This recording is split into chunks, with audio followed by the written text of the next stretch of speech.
हर महादेव, जय शिव शंकर। फाल्गुन मास का शुक्ल पक्ष के 21 तारीख यानी 21 मार्च है आज। और आज हम सबसे पहले बृहस्पति भगवान का कथा सुनेंगे। उसके बाद व्रत के पूजा विधि के बारे में जानेंगे। भक्तों, एक बार की बात है, एक प्राचीन समय की बात है। भारतवर्ष में एक राजा राज्य करता था। वह राजा बड़ा ही प्रतापी और महादानी था।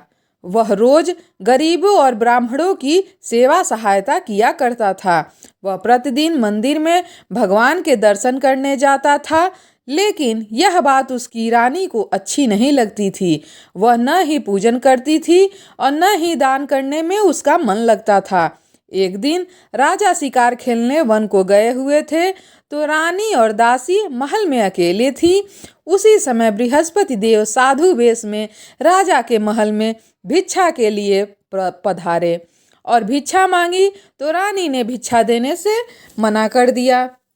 रानी ने कहा, हे साधु महाराज, मैं तो दान पुण्य से तंग आ गई हूँ। इस कार्य के लिए मेरे पति देव ही बहुत ही हैं। अब आप ऐसी कृपा करें कि सारा धन नष्ट हो जाए और मैं आराम से रह सकूं। साधु ने कहा, देवी तुम तो बड़ी अजीब हो। धन और संतान से कौन दुखी होता है? इसकी तो सभी कामना करते हैं। पापी भी पुत्र और धन की इच्छा करते हैं। अगर तुम्हारे पास अधिक धन है तो भूखे मनुष्यों को भोजन कराओ, प्याऊ लगवाओ, ब्राह्मणों को दान दो, कुआं, तालाब, बावड़ी, बाग, बगीचे आदि का निर्माण करा दो, मंदिर, पाठशाला, धर्मशाला बनवाकर दान दक्षिणा दो, निर्धनों को और उनकी कुंवारी कन्याओं का विवाह कराओ, साथ ही यज्ञ आदि कर्म करो, अपने धन को शुभ कार्यों में खर्च करो। ऐसा करने से तुम्हारा नाम परलोक में सार्थक होगा एवं स्वर्ग की प्राप्ति तुमको होगी। लेकिन रानी पर इस चीज का कोई प्रभाव न पड़ा। वह बोली, महाराज, मुझे ऐसे धन की आवश्यकता नहीं जिसको मैं अन्य लोगों को दान में दे दूं, जिसको रखने और संभालने में ही मेरा समय नष्ट हो जाए। अब ऐसी कृपा करें कि मेरा सारा धन नष्ट हो जाए और मैं आराम से रह सकूं। साधु ने उत्तर दिया, यदि तुम्हारी ऐसी इच्छा है तो जैसा मैं तुम्हें बताता हूँ तुम वैसा ही करना। बृहस्पतिवार को घर को गोबर से लीपना, अपने केसों यानी बालों को पीली मिट्टी से धोना, राजा से कहना वह बृहस्पतिवार को हजामत यानी अपनी दाढ़ी बनवाए, भोजन में मांस मदिरा खाना और कपड़ा धोबी के यहाँ धुलने ही बृहस्पतिवार को देना। ऐसा करने से 7 बृहस्पतिवार में ही सारा धन नष्ट हो जाएगा। इतना कह करके वह साधु महाराज वहां से अंतर्ध्यान हो गए। इसके बाद रानी ने वही किया जो उस साधु ने बताया था। 3 बृहस्पतिवार ही बीते थे, उसका सारा धन संपत्ति नष्ट हो गया और भोजन के लिए राजा रानी तरसने लगे। तब एक दिन राजा ने रानी से कहा, तुम यहाँ पे रहो, मैं दूसरे देश में नौकरी के लिए चला जाऊं, क्योंकि यहाँ मुझे मनुष्य जानते हैं, इसीलिए कोई कार्य नहीं कर सकता। देश चोरी परदेश भीख बराबर है। ऐसा कहकर राजा परदेश चला गया। वहाँ जंगल को जाता और लकड़ी काट के लाता, शहर में बेचता, जीवन व्यतीत करने लगा। इस तरह इधर राजा के बिना रानी और दासी दुखी रहने लगी। किसी दिन भोजन मिलता, किसी दिन केवल पानी पीकर रह जाती। एक समय रानी और दासियों को 7 दिन बिना भोजन के रहना पड़ा। तो रानी ने अपने दासी के से कहा, हे दासी, पास ही के नगर में मेरी बहन रहती है, वह बड़ी धनवान है। तुम जाओ उसके पास और 5 सेर बेझर मांग कर ले आओ, ताकि कुछ समय के लिए थोड़ा बहुत गुजर बसर हो जाए, खाना मिल सके। दासी रानी की बहन के पास गई। उस दिन बृहस्पतिवार था। रानी की बहन उस समय बृहस्पतिवार की कथा सुन रही थी।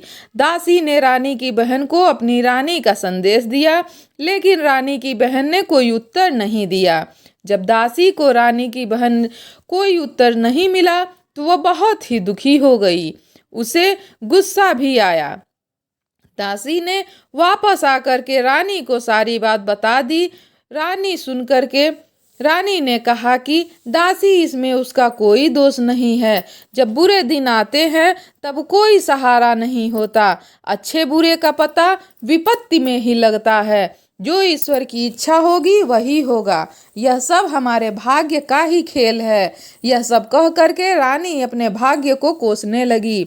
उधर रानी की बहन ने सोचा मेरी बहन की दासी आई थी, लेकिन मैं उससे नहीं बोली, इससे वह बहुत दुखी होगी।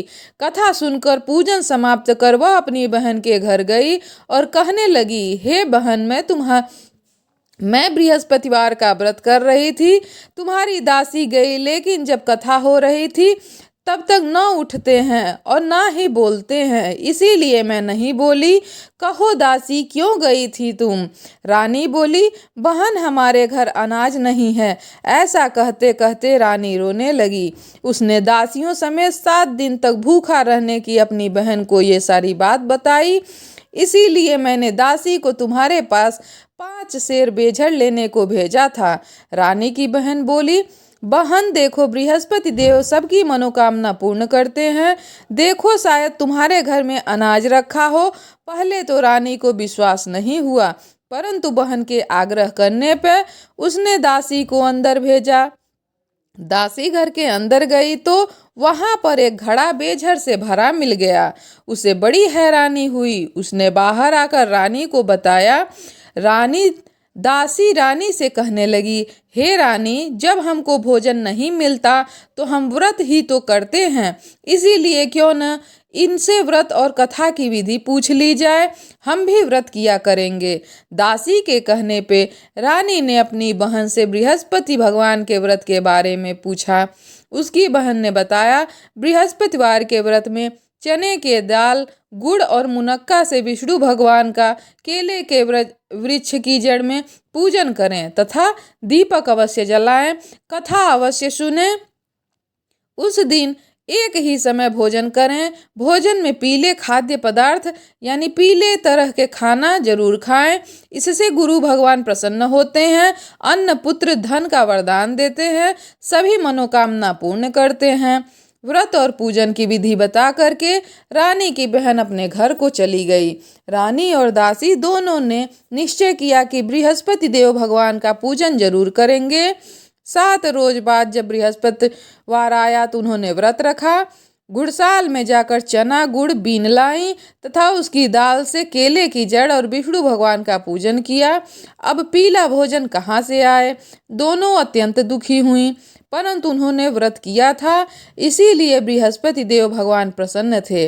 एक साधारण व्यक्ति के रूप में वे 2 थालों में पीला भोजन लेकर के आए और दासी को देकर बोले, हे दासी, यह भोजन तुम्हारे और तुम्हारी रानी के लिए है, इसे तुम दोनों ग्रहण करना। दासी भोजन लेकर के बहुत प्रसन्न हुई। उसने रानी से कहा, चलो रानी, भोजन कर लो। परंतु रानी को भोजन आने के बारे में कुछ नहीं पता था, इसीलिए उसने कहा कि तू जा भोजन कर, क्योंकि तू व्यर्थ में हमारी हंसी उड़ाती है। तब दासी ने कहा, एक व्यक्ति भोजन हमें दे गया है। तब रानी ने कहा, वह व्यक्ति तेरे लिए भोजन दे गया है, तू ही भोजन कर ले, मैं कैसे करूं? तब दासी ने कहा, वह व्यक्ति हम दोनों के लिए 2 थालों में सुंदर पीला भोजन दे गया है, इसीलिए मैं आप दोनों के साथ भोजन करेंगे।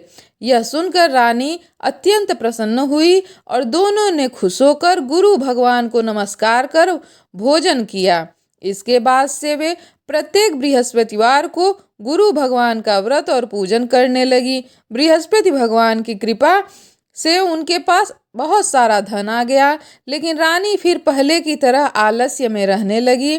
तब दासी बोली, देखो रानी, तुम पहले भी इसी प्रकार करती थी, तुम्हें धन रखने में कष्ट होता था, इस कारण सभी धन नष्ट हो गए थे। अब गुरु भगवान की कृपा से धन मिला है तो फिर तुम्हें आलस्य छोड़ना है।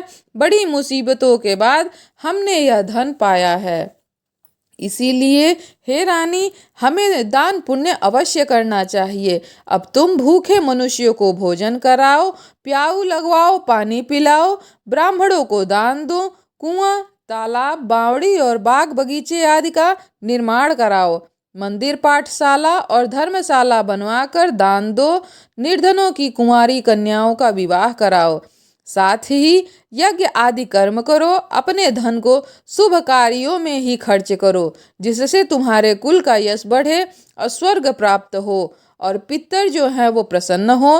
दासी की बात मानकर रानी शुभ कार्य करने लगी, उसका यश फैलने लगा। एक दिन रानी और दासी आपस में विचार करने लगी, न जाने राजा किस दशा में होंगे, उनकी कोई खोज खबर भी नहीं है। उन्होंने श्रद्धापूर्वक बृहस्पति भगवान से प्रार्थना की कि राजा जहाँ कहीं भी हो शीघ्र वापस आ जाएं। उसी रात्रि को बृहस्पति देव ने राजा को स्वप्न में कहा, हे राजा, उठ, तेरी रानी तुझको याद कर रही है, अपने देश को लौट जा। राजा प्रातःकाल उठा और जंगल से लकड़ी काटने के लिए जंगल की ओर चल पड़ा। जंगल से गुजरते हुए विचार करने लगा कि रानी की गलती से उसे कितने दुख भोगने पड़े थे। राजपाट छोड़ करके जंगल में आकर रहना पड़ा था। जंगल से लकड़ी काटकर शहर में बेचकर गुजारा करना पड़ा था और अपनी दशा को याद करके वह रोने लगा। उसी समय राजा के पास बृहस्पति देव साधु के वेश में आकर बोले, हे लकड़हारे, तुम इस सुनसान जंगल में किस चिंता में बैठे हो, मुझे बताओ। यह सुनकर राजा के नेत्रों में जल भर आया। साधु की वंदना कर राजा ने अपने संपूर्ण कहानी को सुना दी। महात्मा दयालु होते हैं। वे राजा से बोले, हे राजा, तुम्हारी पत्नी ने बृहस्पति भगवान के प्रति अपराध किया था, इसके कारण तुम्हारी यह दशा हुई। अब तुम चिंता मत करो, भगवान तुम्हें पहले से अधिक धन देंगे। देखो, तुम्हारी पत्नी ने बृहस्पतिवार का व्रत शुरू कर दिया है। अब तुम भी बृहस्पतिवार के व्रत के चने की दाल, गुड़ और मुनक्का से विष्णु भगवान का केले की वृक्ष में के जड़ में पूजन करो तथा दीपक जलाकर कथा सुनो। उस दिन एक ही समय भोजन करना, लेकिन भोजन में पीले खाद्य पदार्थ का सेवन अवश्य करना। भगवान तुम्हारी सब मनोकामना को पूर्ण करेंगे। साधु की बात सुन करके राजा बोला, हे प्रभु, लकड़ी बेचकर तो इतना पैसा भाई नहीं बचता जिससे भोजन के उपरांत कुछ भी बचा सकूं। मैंने रात्रि में अपनी रानी को व्याकुल देखा है। मेरे पास कोई साधन नहीं है जिससे उसका समाचार मैं जान सकूं। फिर मैं कौन सी कहानी कहूं, यह भी मुझे को मालूम नहीं है। साधु ने कहा, हे राजा, मन में बृहस्पति भगवान के पूजन व्रत का निश्चय करो, वे स्वयं तुम्हारे लिए कोई राह बना देंगे। बृहस्पतिवार के दिन तुम रोजाना की तरह लकड़ियां लेकर शहर में जाना। तुम्हें रोज से दुगना धन मिलेगा, जिससे तुम भली भांति भोजन कर लोगे तथा बृहस्पति भगवान की पूजन का सामान भी उसमें में आ जाएगा। राजा ने ऐसा किया और उसको मनोवांछित फल की प्राप्ति हो गई। इस प्रकार जो भी यह कथा पढ़ता या सुनता है उसके सभी मनोरथ पूर्ण होते हैं। जिस प्रकार राजा रानी सुखी हुए, उसी प्रकार सभी लोग सुखमय जीवन व्यतीत करते हैं। आइए इस व्रत के नियम के बारे में जान लेते हैं भक्तों। गुरुवार व्रत पूजा कथा में कई ऐसी बातें बताई गई हैं जिन्हें मनुष्य ध्यान पूर्वक अपनाना चाहिए। कहते हैं, जो व्यक्ति श्रद्धा भाव से गुरुवार को भगवान विष्णु की पूजा करता है, गुरुवार व्रत की कथा कहता है, सुनता है, उसकी गरीबी और कष्ट को भगवान विष्णु दूर कर देते हैं। जीवन में सुख समृद्धि के लिए गुरुवार के दिन आप भी इस गुरुवार व्रत कथा को सुने या पढ़ें। बृहस्पतिवार के दिन सूर्योदय से पहले उठें और नित्य कर्म से निवृत्त होकर पीले रंग के वस्त्र पहनें। इसके बाद पूरे घर में गंगा जल छिड़कें। इसके बाद पूजा घर में श्री हरि विष्णु की मूर्ति या चित्र स्थापित करें। फिर पीले रंग के गंध, पुष्प और अक्षत चढ़ाएं। इसके बाद चना, गुड़ और मुनक्का चढ़ाकर विधि विधान से भगवान की पूजा करें। इसके बाद धर्मशास्त्रार्थ, तत्वज्ञ, ज्ञान विज्ञान परागण, विविधार्थी हरा चिंत्य देवार्चाय नमोस्तुते मंत्र का जाप करें। इसके बाद व्रत की कथा पढ़ें। कथा पढ़ने के बाद केले के पेड़ में जल अवश्य चढ़ाएं। हर हर महादेव, जय शिव शंकर। भक्तों, वीडियो पसंद आए तो लाइक और शेयर कर दीजिए। चैनल पे अगर नए हैं तो चैनल को सब्सक्राइब अवश्य कर लें। भगवान भोलेनाथ, भगवान बृहस्पति आप सभी लोगों की मनोकामना पूर्ण करें। जय बृहस्पति भगवान।